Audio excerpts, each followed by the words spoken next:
Frank, what I love is you really tackled this with a holistic approach. I really appreciate that.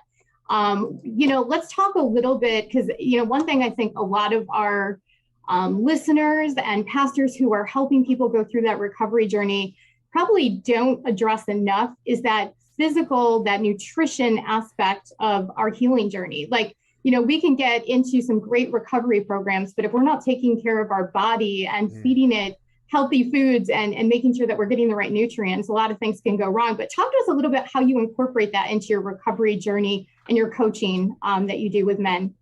Yeah, absolutely. Great question, Karen. I think one of the first ways that we utilize nutrition inside of the program is by using fasting, both short term, so intermittent fasting, but then in the early couple weeks, we actually, prescribe a 2 day fast. And when we look at, I guess my philosophy on fasting, here we are in we're in 2022 as at probably the time of this airing.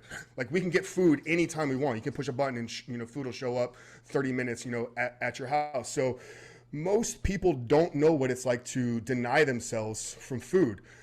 So I think that there's a big lesson that we can learn when we have to go through a 48-hour fast. Is you're going to get to that point by the end of day one where you're going to get these feelings of hunger.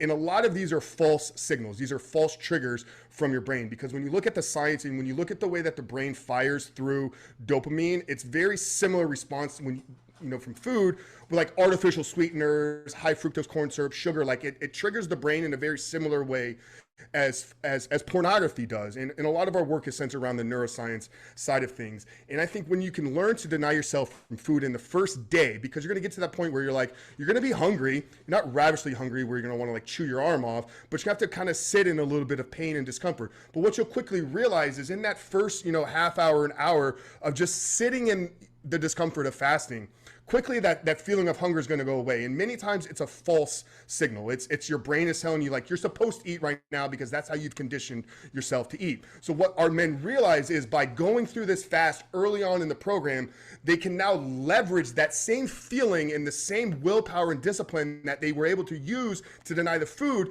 to then deny themselves the triggers with pornography. So that's one reason why we use it. Secondly, like I said, the way that the brain responds to a lot of these artificial sweeteners and a lot of the sugar and the high fructose corn syrup, it triggers the same dopamine response. So one of our big proponents is a whole food meat-based diet. I want the men to eliminate as much processed food and sugar out of their diet, at least for the course of our time together inside of our program. Now, what many of them will realize is because we prescribe them a training plan, we give them supplementation, nutrition, their sleep improves, their overall well-being improves, just their energy throughout the day improves. So a lot of the men stay in this type of meal plan, but I think it's a tool that we can use.